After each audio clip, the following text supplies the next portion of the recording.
Is it on? The Hangout Yeah, on I Air think is so. live. Yay, and we are live. I always don't know how to start these things.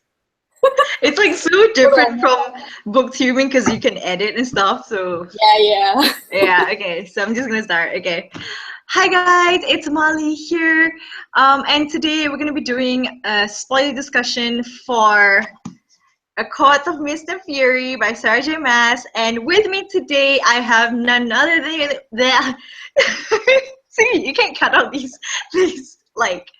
Okay, today we have none other than Nabila from Nabibliomania featuring in today's review. Hello. Thank you So, so much for having me no and thinking about having me on your channel. Anytime, of course. You're the one that I've been messaging and like discussing and fangirling this with, and we both sort of decided to do this collaboration together. We thought a normal booktube review would be too short, or like it wouldn't be that nice if it was too long. So we thought if we combined it together, we could do a longer one, and it'd be more fun. And yeah, so basically, first of all, we're going to be doing a very short, non-spoilery review for Akamov, and then we're going to go on to the spoilery stuff, the really good spoilery stuff. So yeah, okay. So what were we supposed to do first? Oh yeah, general rating. Let's go with Nabila first. What did you rate Akamov and why? Molly, I think I think it's stuck on my face. Oh really? Okay, Yeah. the whole time. Yeah. Okay, is it on my face You now? have to like manually click it and change it, okay? Because I don't know how else. Really? Oh, okay. So, what was your question again? What was your rating and why? Okay. Um, First time I read it, I am gonna rate it a out of 5 stars. I was thinking about it for the last few days, and I genuinely couldn't think of anything that I did not really like. I really did not like in this book. I Mm-hmm. am currently reading it a second time. I'm only in the very beginning, so I might Oh change my my. god. Currently, it's a solid 5 stars for me, which is like kind of rare. That's like, it was so good that you had to reread it right after reading it. Yeah. Well, also because Nice. like you just have like such a hangover and you don't know what to do but to just reread That it is and go back into so the true. world. That is so true. I had like such a long hangover. Okay, not long lah. It was like 3 days. I couldn't read anything else. I couldn't like stop thinking about it and just yeah. Okay, so I rated this a 4.8 out of 5 stars. I didn't really have that many issues with it, just like really tiny minor issues. But I thought that it was just really great. It was just so much more than what I expected. And it was on a whole new level and I loved it a lot. I want to reread it as well, but I'm just afraid I'm going to be on another hangover, like another slump, and I can't read other books. So I'm going to hold on to that for like a different time when I feel like I need to read something good, you know? I think the reason that I actually rated it so high is because I didn't have high expectations for this book whatsoever. Mm-hmm. I rated A Court of Thorns and Roses I think 3 point something out of 5. uh, Wow. so like when I read this one, I'm just blown away at how good it was Mm-hmm. compared to the first one, so maybe that's why I rated it 5 out of 5 stars. I have to agree. I had really low expectations because I did enjoy Akatar in the moment. Like when I finished it, I rated it a 4.5 out of 5. I thought it was good. But like after a while, when I thought about it, I thought that I rated it a little too high because it started off really slow and everything, and just and then when you compare it to this one, I feel like rating that like a 2 or a 3 because this one was just like so much better. And yeah, so guys, if you guys have not read Akatar, I don't know why you're here. You probably should not be watching this, except go read Akatar so that you can finally read this one. This is like the goal. So you got to get through Akatar and then read this. But if you have read Akatar, but you didn't really enjoy it and you're like trying to decide whether you should read this one, the answer is yes. You should definitely pick this one up. You will not regret it. I mean, it's so much better than the first one. So yeah, go do that. And for those who read Akatar and liked it only because of Raisan, you definitely want to pick this one up because there's a lot of rice and A lot, yeah. I guess like the people who wouldn't really like Akamov are probably the really, really hardcore Tamlin lovers, you know. I think lah, or at least they just don't like the way that Akamov turned out.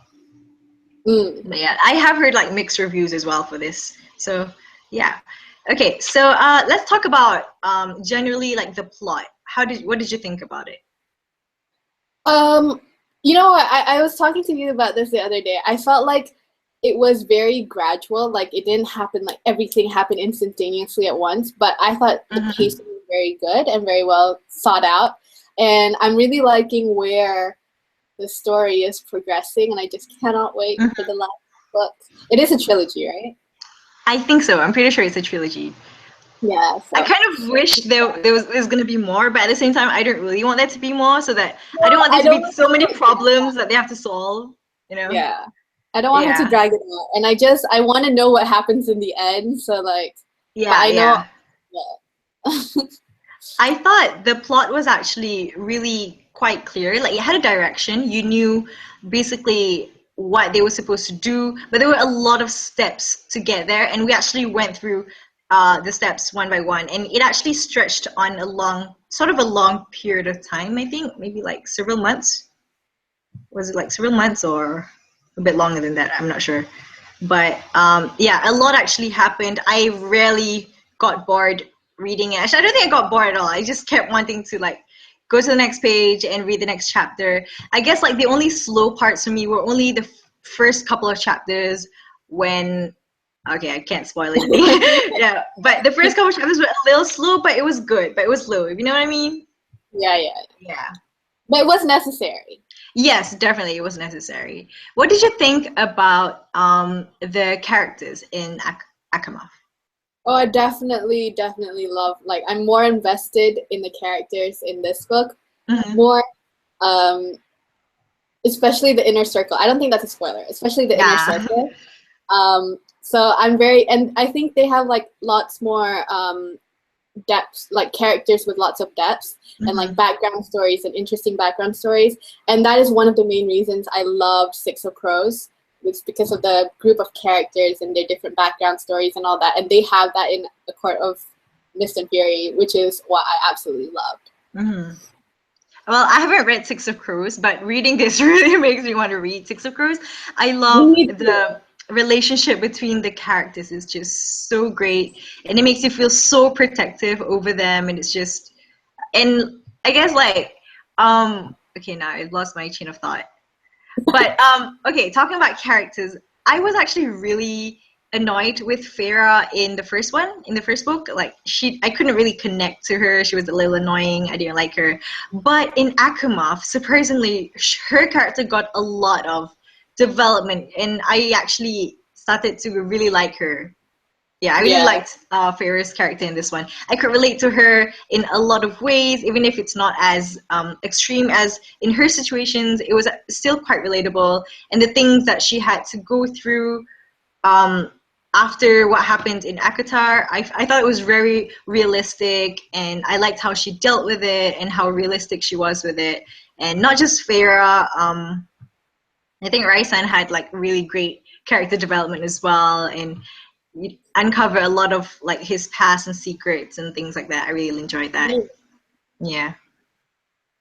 Okay. What about the writing? What did you think about Sarah J. Maas's writing? Oh gosh. Her writing isn't, like, for me, I find it very normal. She does add in a lot of like like symbolic moments and symbolic wording or pictures and all that. So, well, actually, no. When she describes like the different places, the different courts, I really like her description of that. I think it's very descriptive, and like you can feel like you're in it, and she describes all that. So in that sense, I really enjoyed it. But like, I found her writing to be kind of like normal, and it's easy to understand, which is good. But I don't find anything special about it. I do think like it has its own unique style, like Sarah J. Maas, you know?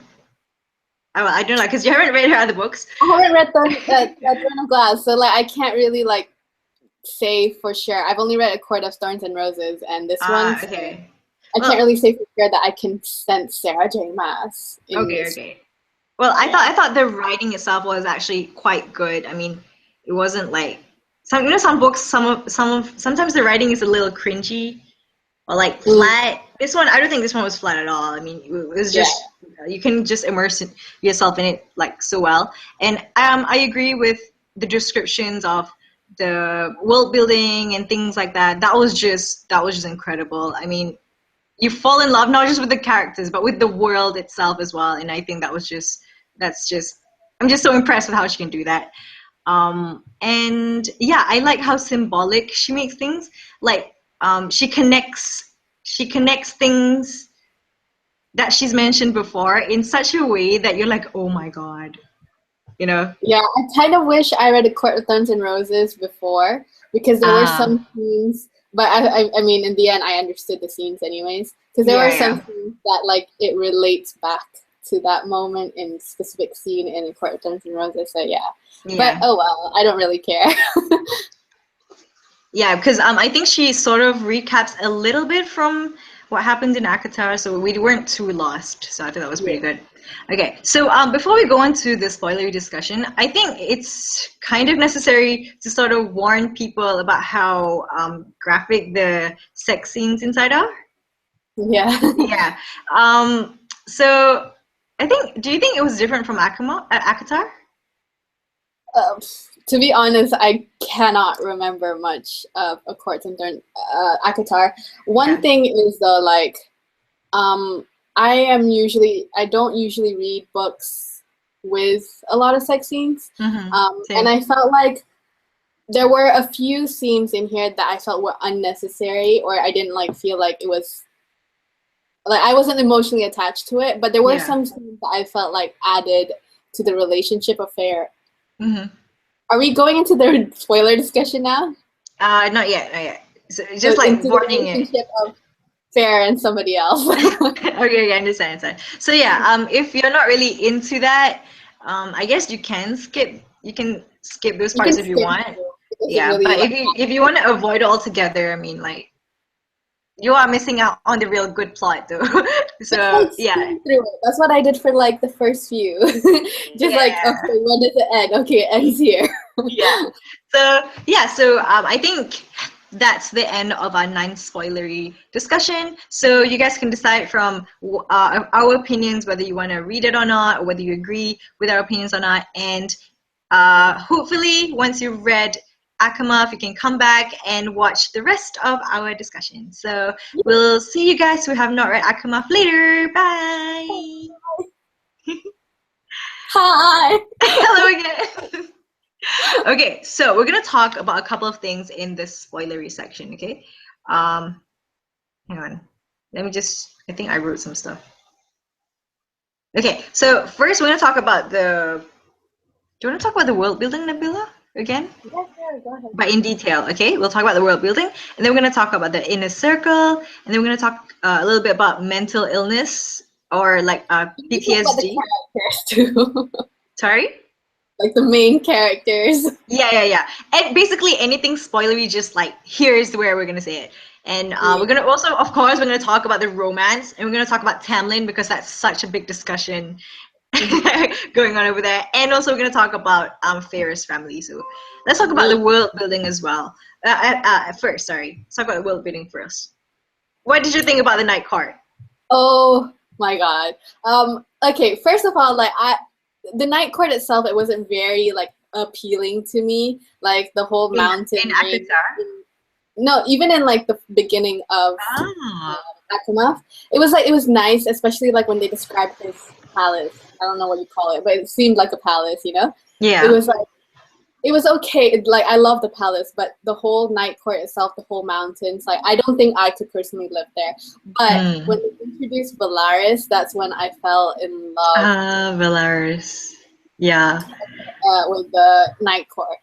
And I really enjoyed, like, because in ACOTAR, she doesn't really talk about the other courts except Spring Court. And this one, she starts to introduce Summer Court. And she's like, I think, gonna sort of embed Winter Court and the other courts, Day and Night Court, or whatever in the next book Yeah. as well. I'm really excited to see the world just grow bigger and bigger. Mm-hmm. Uh, I agree, but actually, I was actually quite impressed with how the night court was at first. Even at the palace, I'm just like, wow, this is so nice. Especially because before I read it, I saw some pictures on Twitter about how people imagine the night court. I'm like, oh my god, this is so well, pretty. you have that image then. Okay, fine, yeah. So I was already so impressed, and I didn't think it was gonna get beyond that, and then it did. Like when Valaris happened, I'm just like so blown away.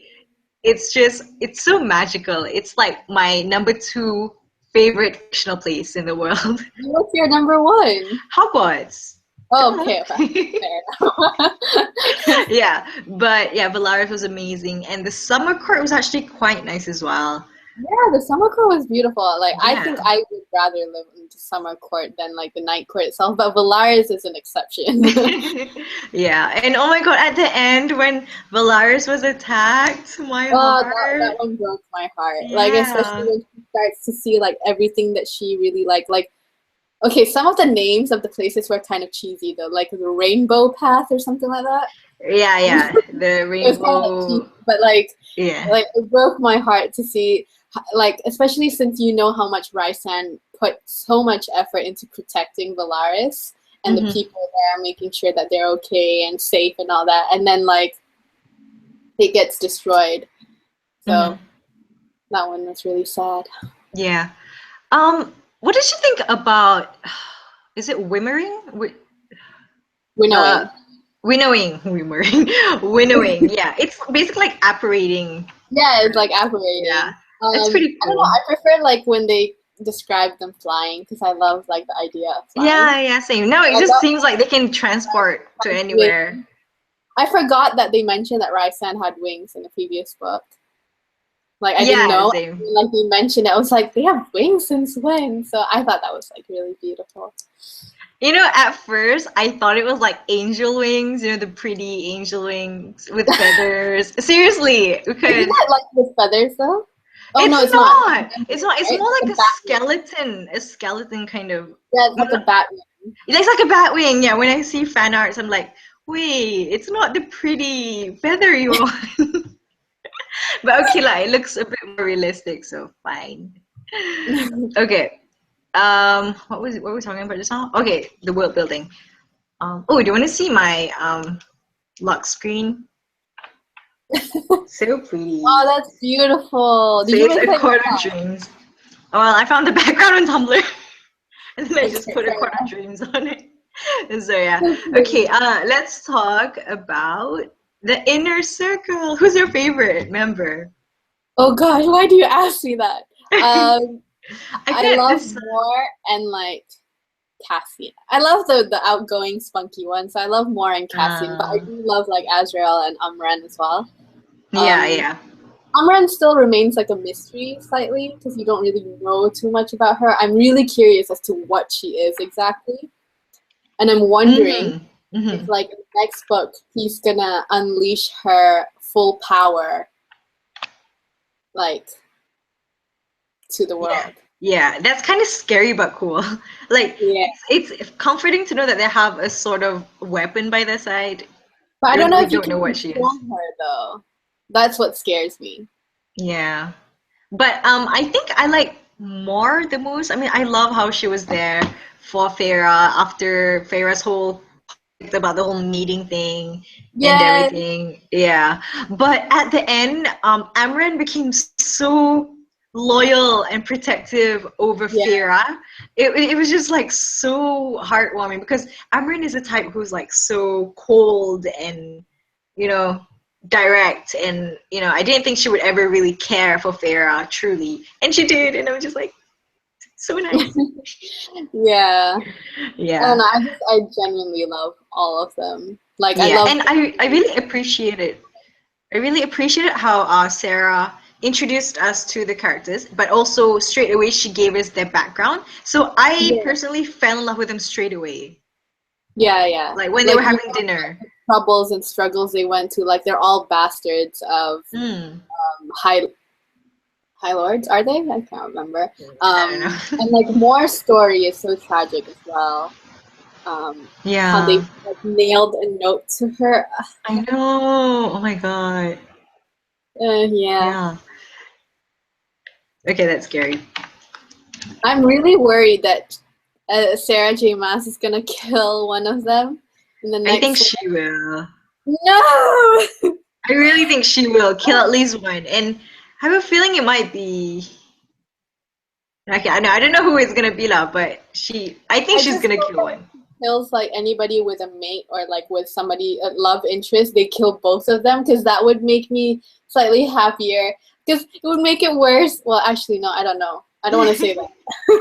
It's like it would be really hard, especially like if they were mates.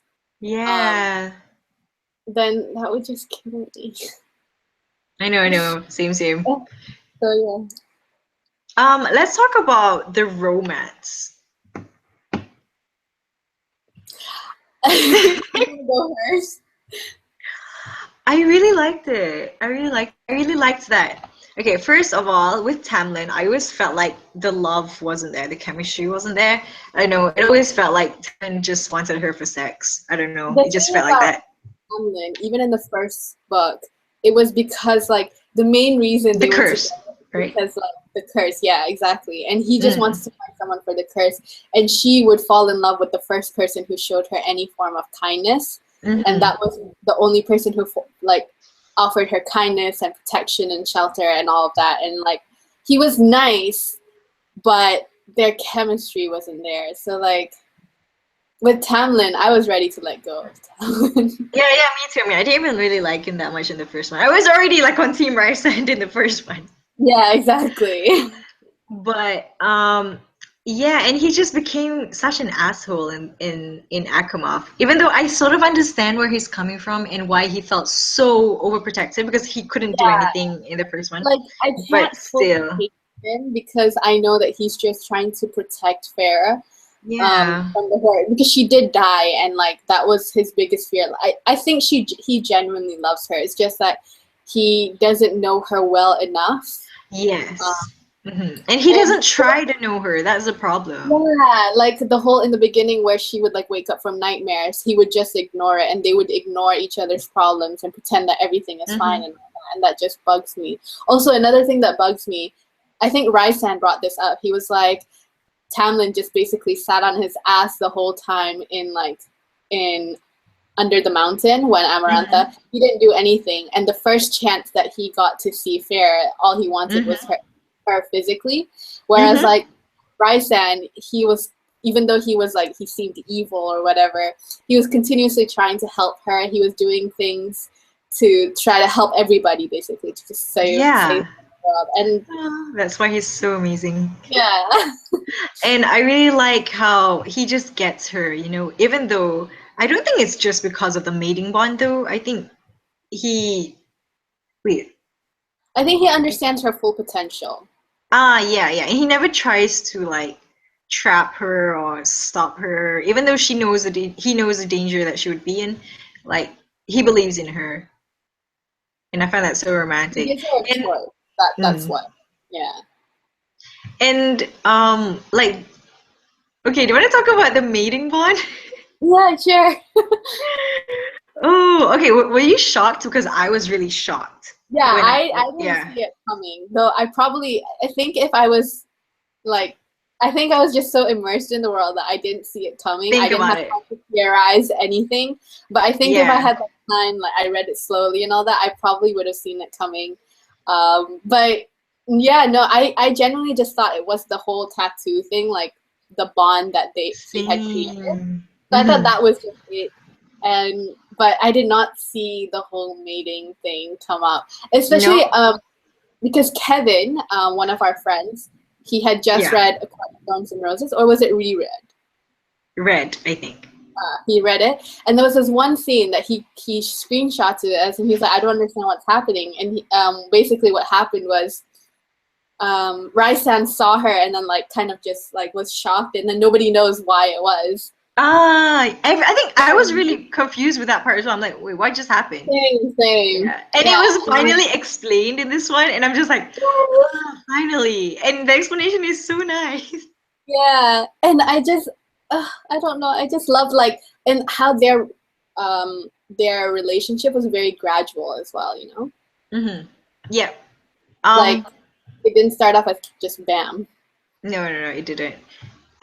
You know, my favorite part would have to be the part when Raisen explains his story about the meeting bond, like from the start when he first started having visions and dreams and how he felt attracted to her.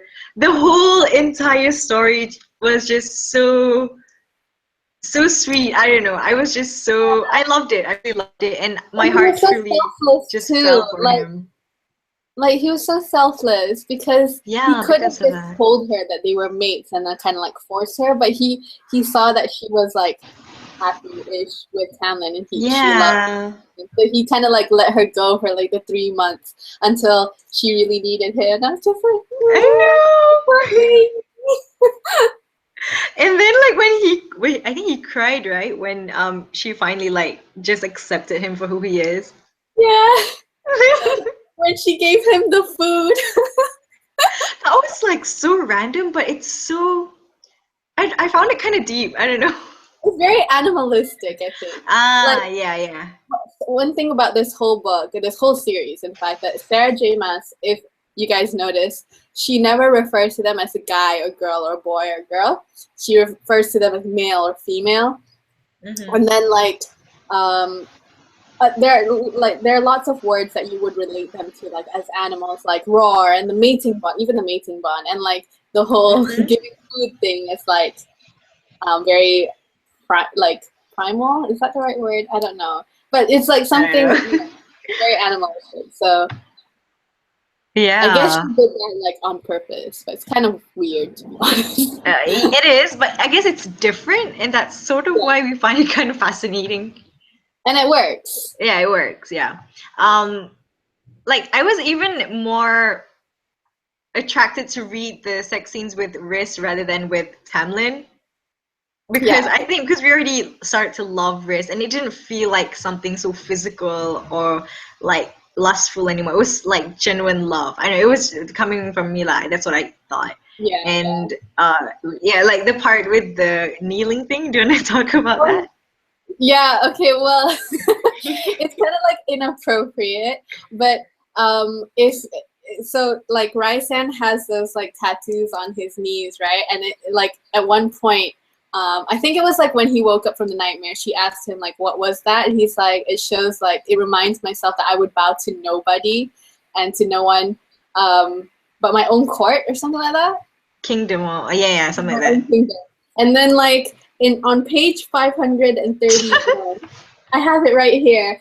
She's like, basically he was kneeling down because they were doing it.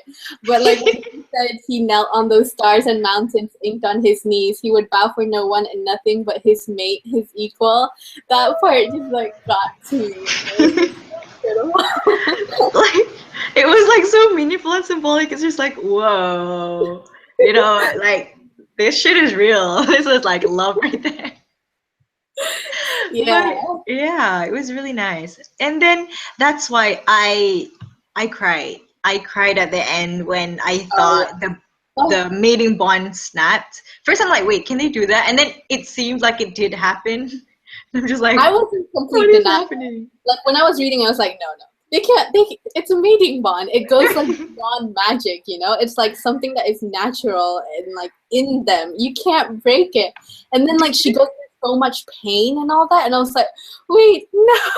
Yeah. Did you cry? I really Oh yeah, cried. I teared up. I teared Yeah. up.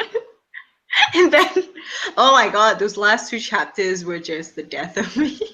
Oh my, yeah. In fact, the last few chapters, a lot happened. I felt Yeah, like I need to reread it to fully understand what was happening because I just felt like there was just so much happening. there was a lot. There was a lot. Yeah, but the last two chapters, and I love how like this just shows like Farah's character development. The last line of the entire book, it was like, and so Tamlin unwittingly led the High Lady of the Night Court into the heart of his Hmm. territory, and I just Hmm. thought, yes, That is such a good last line, I swear. yes. And I love how he And made her the High Lady as well. Yes, the last two chapters, especially the one with Raisan's point of view, I thought that was actually really nice. I'm like, whoa, there's a Raisan point of view. This is good. And just the way, like, how much he had faith in her and he believed in her. I mean, they literally had like no communication between the last few. Like, Yeah. they can't really get into each other's minds anymore because the bond that snapped was the tattoo bond, I think, right? If I understood it correctly. But still, like, he just knew, and I just can't. And like, she's my spy, she's my Yeah, queen. yeah. uh, Oh, uh that was so cute. I know. Oh my god, I freaking hated Tamlin when he reappeared at the end. I'm just like, I I was just swearing in my head. I'm like, what was the so Vice Re- shocked.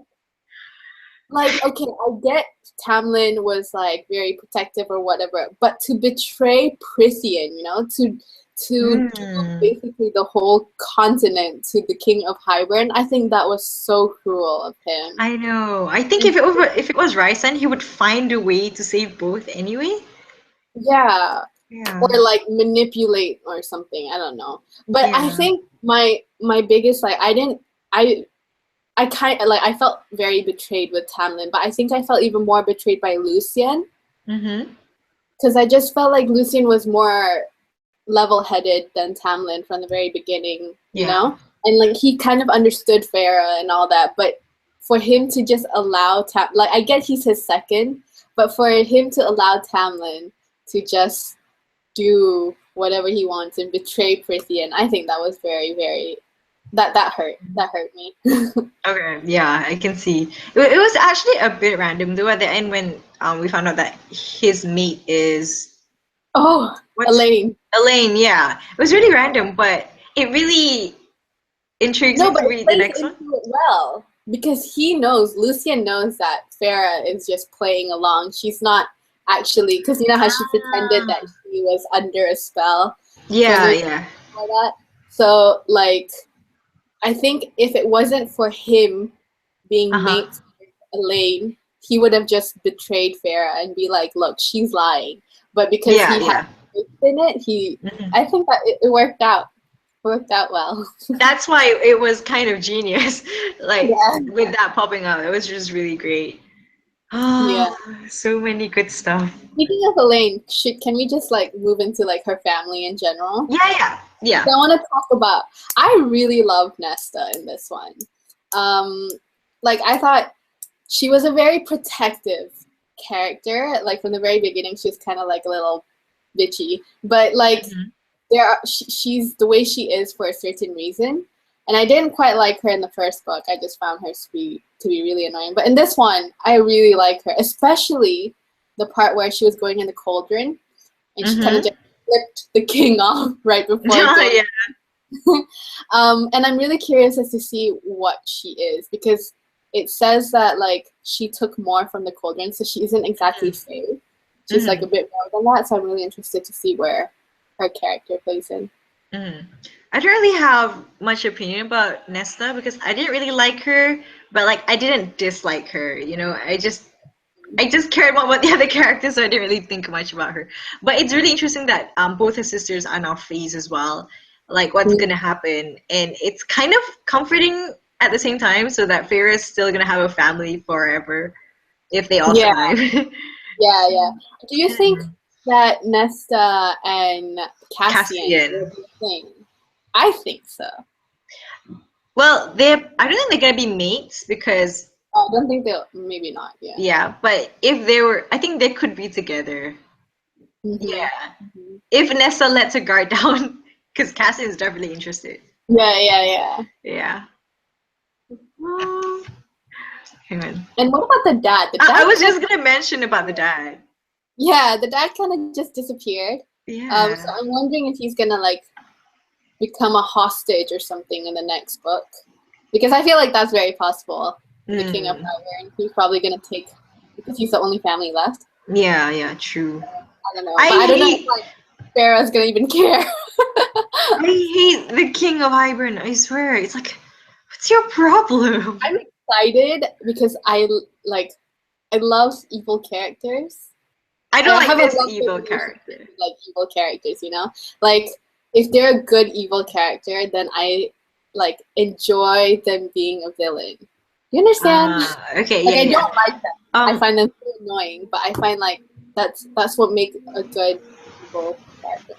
I do think that there's a bit of like there's not much about the King of Hybern though. We don't actually know much about him compared to like Amarantha or like in general like other villains, right?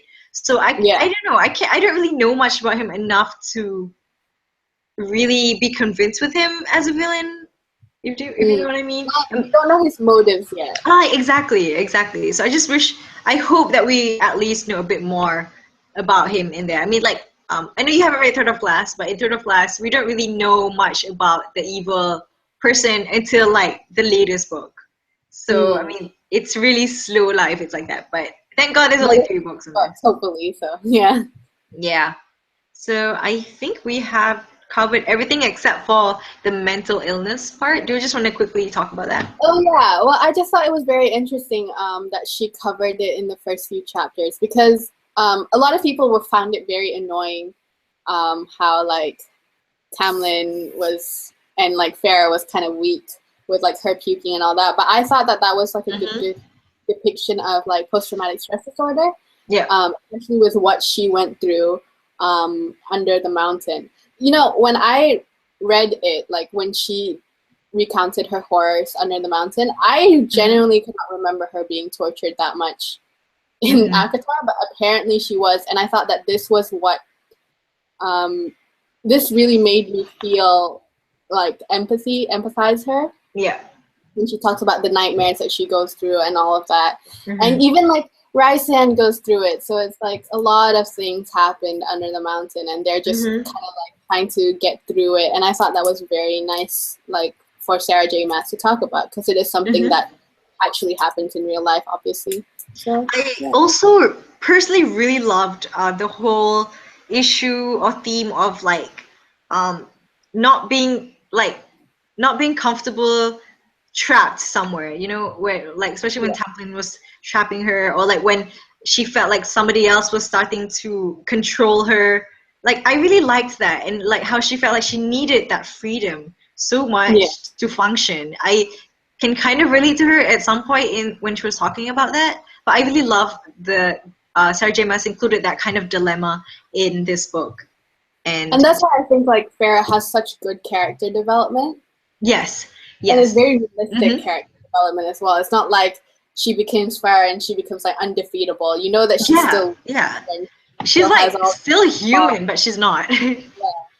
But she's definitely not as annoying as the first Nah. book.